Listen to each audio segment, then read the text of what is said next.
What's up, you guys? Void here, coming back at y'all with another Commander deck tech video. This is one of the newer ways that I'm going to be doing deck techs. I'm just going to be pulling off options, as you can see here. 4 different options: Yidris, Zedru, Teysa, and Inala. And it looks like Yidris won out this one. I forgot to put an end date for the poll, but so far it has 7 votes, so we're going to go with that one. And basically the idea for this Yidris deck, I've already done one before, and it was a little bit too expensive. I think that this one is a bit cheaper, probably a little over $200.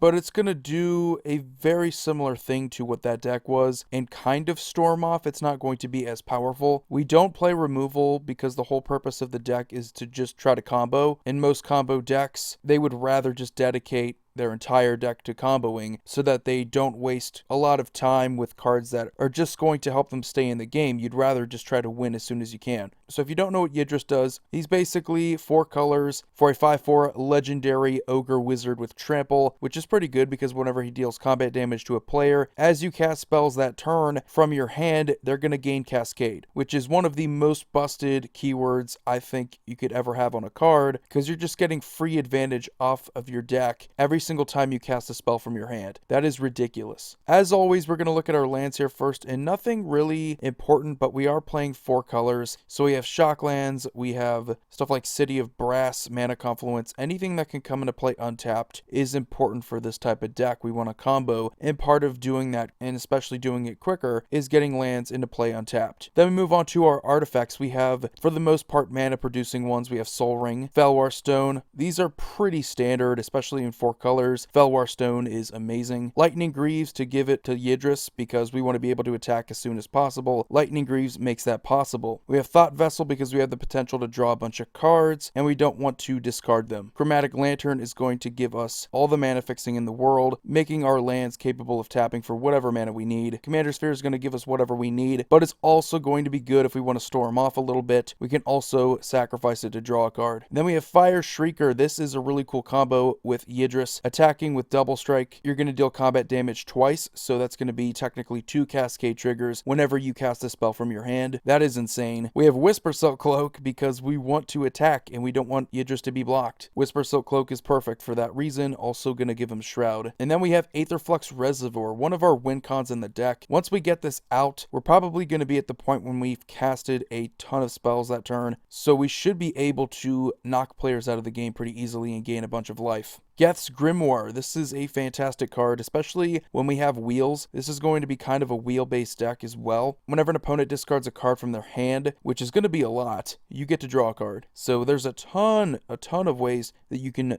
force opponents to discard cards, and Geth's Grimoire can be really ridiculous. Then we have Teferi's Puzzle Box, really good in Storm when you're running out of a hand or whatever's left in your hand isn't that good, it's just basics or something like that. You can just throw this out there and then you get a whole new hand during your next draw step. So you get some new cards to work with. And then the main combo card of the deck is going to be Paradox Engine. This is ridiculous. We do have a lot of mana producing artifacts that are going to tap for mostly of what we need, but we also have some mana dorks, which we're going to move on to here next. In our creatures, we have Birds of Paradise and Deathrite Shaman. Once those get out there, they're pretty much going to tap for whatever we need, because we're going to force our opponents to discard cards. They're likely going to discard lands, so Deathrite's going to be able to produce some mana for us, but also really good utility against graveyard decks. The ability to exile in response a creature from an opponent's graveyard is really underrated. Cataract Parasite is fantastic. We have wheels, we have stuff like that, Howling Mine effects, forcing them to draw cards and having that deal damage to them is ridiculous. Coiling Oracle is just good consistency. If you get it off of one of the cascade triggers, you should be able to get some more advantage, keep your turn going at least. Sakura Tribe Elder, not going to give us a land untapped, but still, in a 4-color deck, getting a basic of any kind is pretty sweet. We have Eternal Witness because we are also discarding cards, and sometimes they're good cards that we don't want to discard. Why not get it back? And then we have Jace's Archivist, which is fantastic. Having Wheel or a Windfall on an activated ability is brilliant. It doesn't sacrifice itself, so if you have Paradox Engine out there, and you have any sort of win con like a Cataract Parasite or something like that, a Geth's Grimoire, we can draw a ton of cards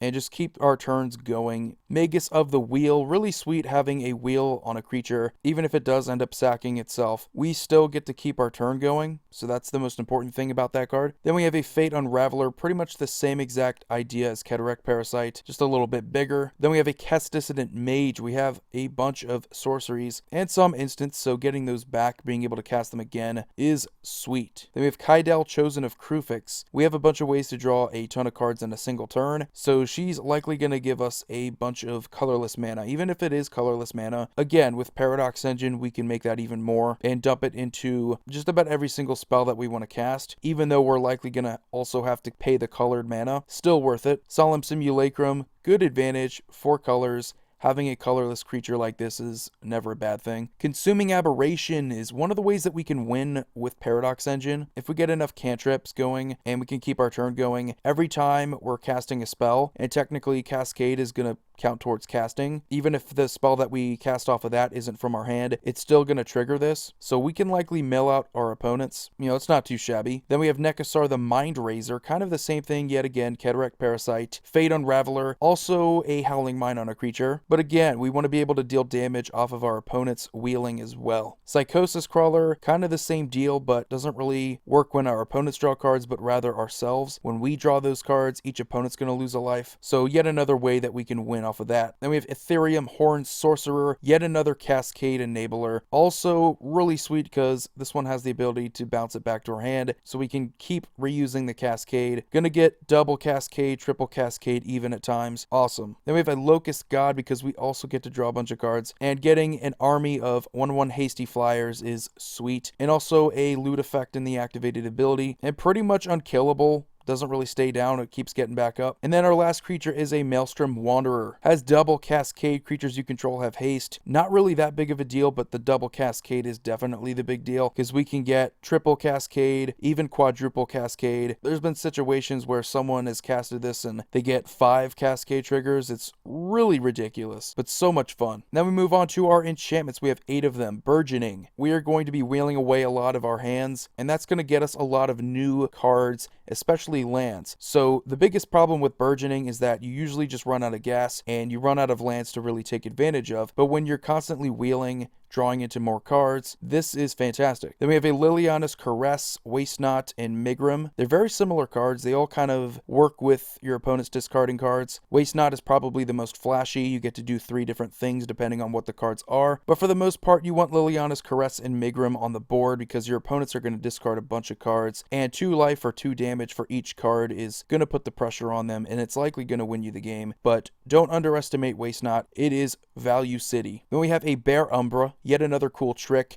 You could also go with Sword of Feast and Famine, but I wanted to go a little bit cheaper. Bear Umbra is pretty sweet because we get to untap our lands whenever Yidris attacks, so we have yet even more mana to work with during the turn. If there's a problem with Yidris, it's that we don't always have the most mana to work with, especially once we give him haste. So giving him a Bear Umbra and haste might take up a lot of mana in the turn, but we should be able to untap our lands. Then we have a Blood Mist, kind of the same idea as Fire Shrieker. We want to give Yidris double strike until end of turn so that we can get yet even more cascades. Raider's Wake is kind of the same exact deal as Liliana's Caress. Whenever an opponent discards a card, they're going to lose 2 life. But you also have a raid trigger where you can force them to discard, so gonna fit in pretty well with the other ones. And then we end our enchantments with a Sunbird's Invocation. Getting more advantage off the top of our deck is exactly what we're already doing, so why not add to that by just having this enchantment that's just gonna sit on the board? I don't really see a reason why not. And then we move on to our sorceries. We have 18 of them. Wheel of Fate.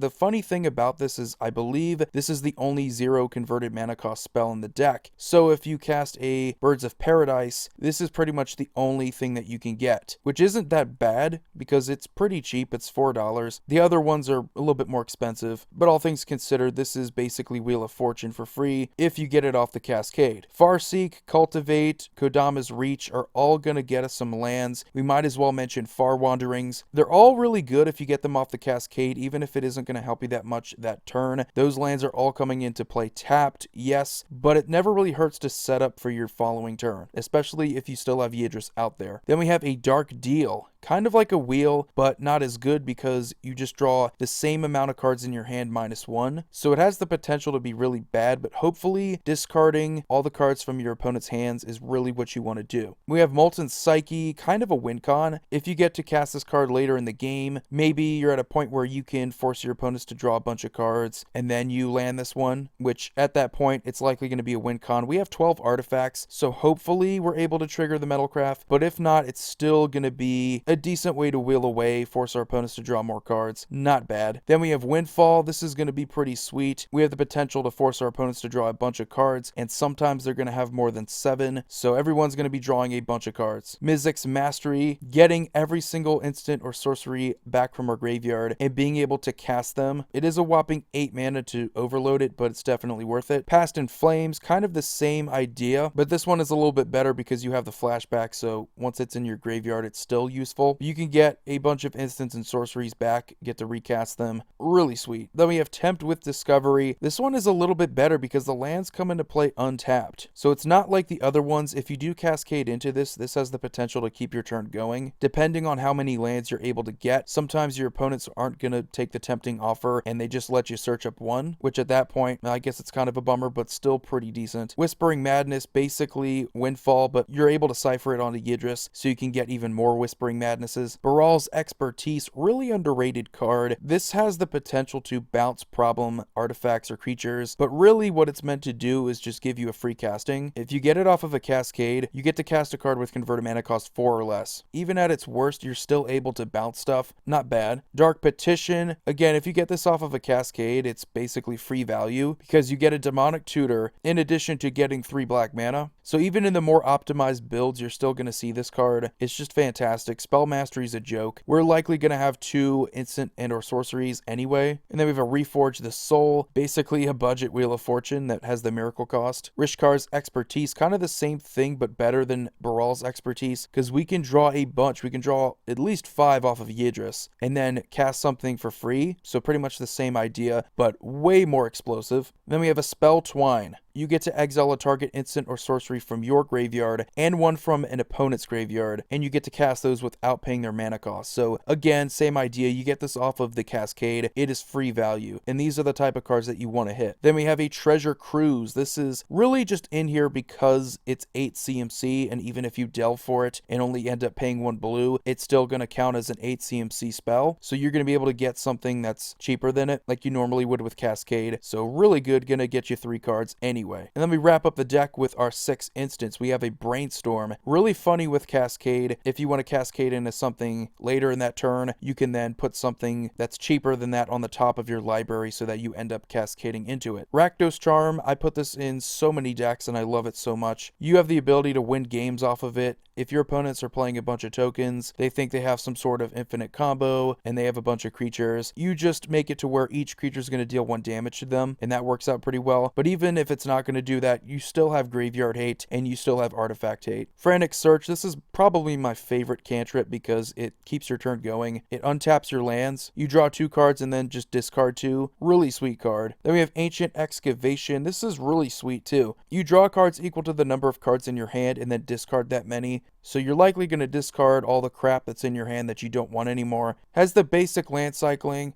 which is really good in a desperate situation. This one is really good because you can draw a bunch of cards for just 4 mana at instant speed and really just turn the game around. We have Wheel and Deal, not the best card for us, but really good if we want to force our opponents to draw a bunch of cards. Gonna end up drawing us 1 card, but if we have Nekasar, if we have Cataract Parasite, this is really the perfect card. And then we finish up the deck with a Dig Through Time. Has Delve, so it can be only 2 blue mana if we need it to be, but yet again, gonna look at the top 7, choosing whatever cards that we need. We are kind of a combo deck here, so getting to those cards quicker is better. But anyway, guys, that's going to do it for this deck tech. Let me know what you think about it. Leave any suggestions for future deck techs. I will probably pull off some of the more interesting ones for my patrons so that they can choose, kind of like the same thing I did for this one. As always, you guys have a wonderful day. Void here signing off. See you all next video.